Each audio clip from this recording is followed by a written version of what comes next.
a.m. It also happened to be the last day of the holiday of Sukkot, and it happened to be the Sabbath. Israel woke up to thousands of rockets being fired from the Gaza Strip into southern Israel.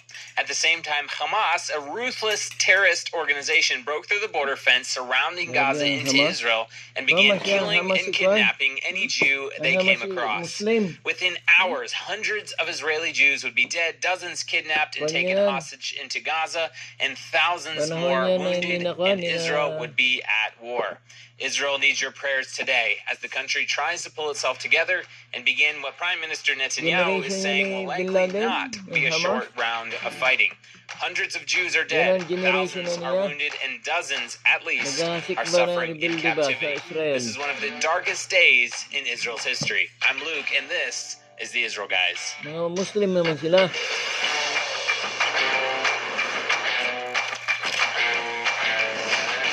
Kaya yan ang kani Pastor Amir Welcome to the Israel Guys, where we believe that in a world of anti-Israel propaganda and Jew hatred, you should have a direct connection to the land and people of Israel. Guys, now more than ever, I'm sure you've seen the headlines. I'm sure you've seen the mainstream media. I'm sure you've seen media coming out of Israel. This is indeed one of the darkest days in Israel's short history, possibly the darkest. Quickly, if you want to cut through the fog of propaganda and fake news, because there is a lot of fake news and propaganda on social media and also in the mainstream media and coming from some liberal politicians around the world, please make sure you're following the Israel Guys on all of our platforms. We're on Twitter, Facebook, Instagram. You can also join our breaking news WhatsApp group. And please go to theisraelguys.com and give us your email address so that we can send you the latest updates, articles, and videos. We'll be posting at least once a day, probably several times a day, starting today. We're going to keep you informed with all of the latest facts, stories, statistics, things coming out of Israel, and we will do the best of our ability to only give you what is really happening and cutting through the propaganda. Here's, before we dive into kind of why things are happening and the nuances and everything surrounding it, I just want to give you guys an overview of what's happened in the last little more than 24 hours now. As of right now, and this, I literally had to change this number before we hit record on this video, 400 Israelis are dead and counting. By the time you watch this video, that number may be higher. 2,000 Israeli citizens are wounded and counting, many of them in critical condition. More than 3,000 rockets have been fired from the Gaza Strip into Israel. That is a massive barrage in less than a 24-hour period, or in just a little more than a 24-hour period. That number is also climbing. So starting at 6:31 yesterday morning, so we just finished the holiday of Sukkot. After Sukkot, you have one last day of the holiday. It's called Simchat Torah or Shmini Atzeret. It's another 24-hour. It's like a Sabbath, but this year it also happened to fall on the weekly Sabbath, the Shabbat in Israel. Everybody was, a lot of Israelis are not using electronics. News services are not operating. Security forces are probably not on their highest alert. So at just at dawn when the sun was rising, Hamas fired a massive barrage of rockets into Israel. At the same time, Hamas bulldozers, the terrorist organization that controls Gaza, cut through the border fence surrounding Gaza, and Hamas pickup trucks, motorcycles, and vehicles began streaming into Israel. At this point, we have no idea how many terrorists actually entered Israel, but likely in the hundreds. They also began flying ultralight kites and parachuting into Israel. They also began infiltrating Israel by sea. So air, land, and sea. Hamas began infiltrating Israel, totally caught Israel by surprise, caught them off guard. We don't know a lot of information behind that right now. More will be coming out in the future. But within hours, Hamas terrorists were terrorizing more than 22 Israeli towns, communities, kibbutzes, farming communities. They completely took over 3 villages by yesterday afternoon and held the town and residents hostage. They kidnapped dozens of Israelis. Right now, the current numbers are not known. Hamas is claiming to have 163 hostages inside the Gaza Strip, Israelis. But they completely took over 3 Israeli towns and held the people there hostage. They kidnapped dozens of Israelis, took them back to Gaza. The terrorists captured IDF jeeps, an IDF tank. They even bombed, I think, 2 Israeli ambulances, or they bombed an Israeli ambulance, stole 2 other Israeli ambulances. There's a video of them dropping a bomb from a drone, a Hamas drone, inside the turret of an IDF tank with soldiers inside. Just awful, awful. As of the recording of this video, and currently it is 2:30 p.m. on Sunday in Israel, a little more than 24 hours after the fighting has started, there are potentially still terrorists inside of Israel proper. Just a little while ago, there was an incident where terrorists hijacked an Israeli vehicle on a highway on the coastal region of Israel, began driving north, and started shooting at anyone they saw. So the situation right now is that the IDF has regained control of 29 infiltration points along the Gaza border, and also on the Mediterranean Sea side, because Gaza faces the Mediterranean Sea. 26 IDF soldiers have been killed. 30 Israeli police officers have been killed. Hundreds of thousands of IDF reservists have been called up.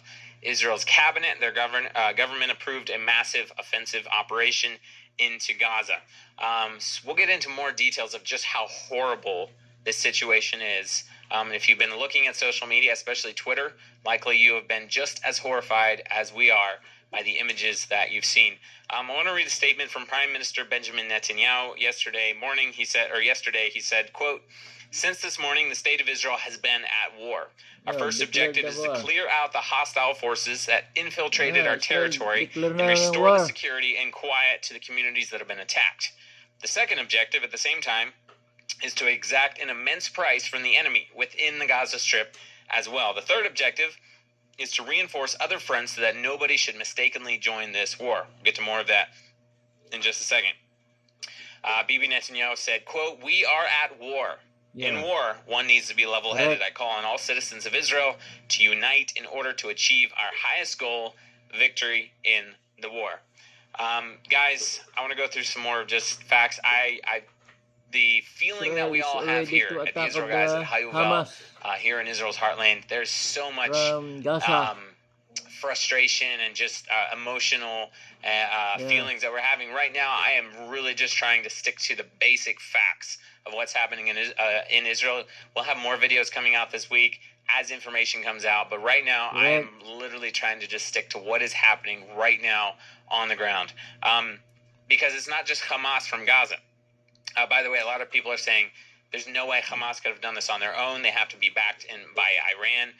We definitely know they're backed by Iran, but probably this was planned for years in advance with the help of Iran and possibly Hezbollah in Lebanon, who is an Iranian proxy. But Hezbollah in Lebanon, on Israel's northern border, has already fired missiles at Israel. The IDF fired back and took out several Hezbollah sites, I believe. And a convoy, I saw this video of Hezbollah militants, was fired on by the IDF when they attempted to drive up to Israel's northern border, attempted to storm the border.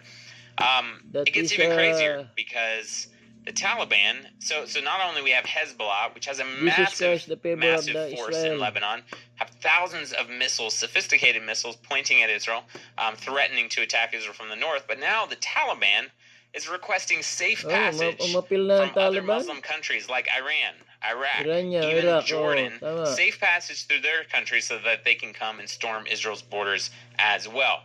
And get this, especially American citizens, listen up.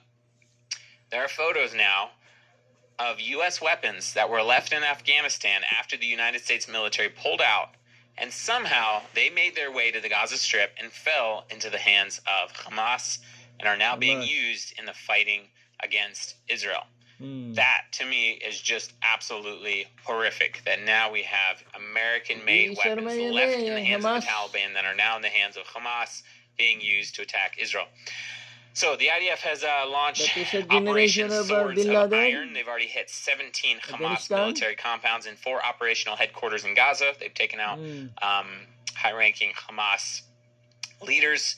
By the time you watch this, there'll probably be even a lot more that's happened. This morning, Israel's government approved an official operational front against Gaza, Hundreds of thousands of IDF troops have been called into service. About 35 battalions of IDF soldiers are operating in the south along the Gaza border. They're now evacuating something like 15 or 20 Israeli towns. They're evacuating all civilians from the south there. And right now, they're still trying to go house to house in every community to make sure that there's no more terrorists inside of Israel, because we know that there still are some, because they just hijacked a vehicle. So we have tens of thousands of Israeli soldiers operating in the south. Also, they're taking thousands of soldiers, moving them to Israel's north to be ready for an invasion by Hezbollah.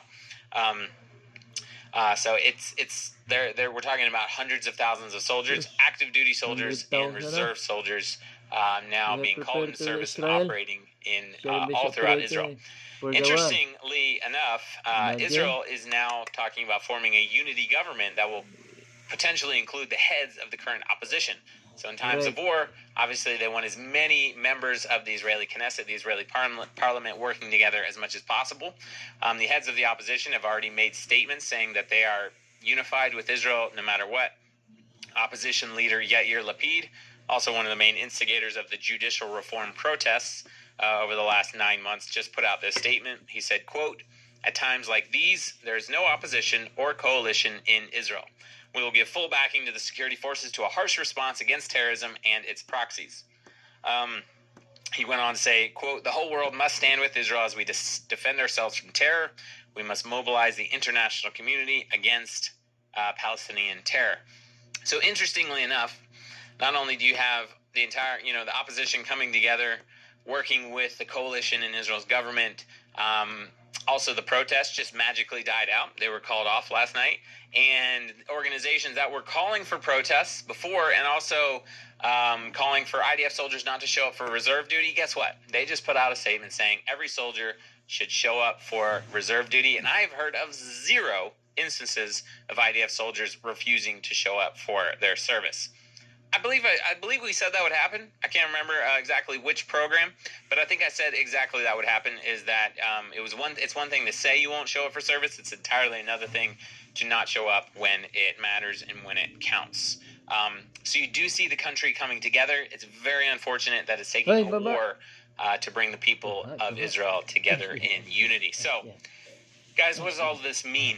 If you've spent any time on social media, especially Twitter, because it's more of an uncensored platform, the images and the videos circulating are absolutely horrific. We've intentionally not shown many of them on as B-roll in today's program because, one, they're just too horrific to see, and also we'd be immediately censored by YouTube and probably Facebook and other platforms for having brutal graphic images shown on the screen. But what are we talking about here? We're talking about elderly grandmothers taken captive into Gaza by Hamas, one of the worst terrorist organizations in the world. And please, if you don't know who Hamas is, just think ISIS. Think the Taliban. The Taliban is now coming to join Hamas. That's how brutal this terrorist organization is. We're not talking about militants. We're not talking about Palestinian fighters. We're talking about brutal, murderous terrorists. Okay, make no mistake. And if you dare to look at Twitter, you will quickly find out what I'm talking about. We're talking about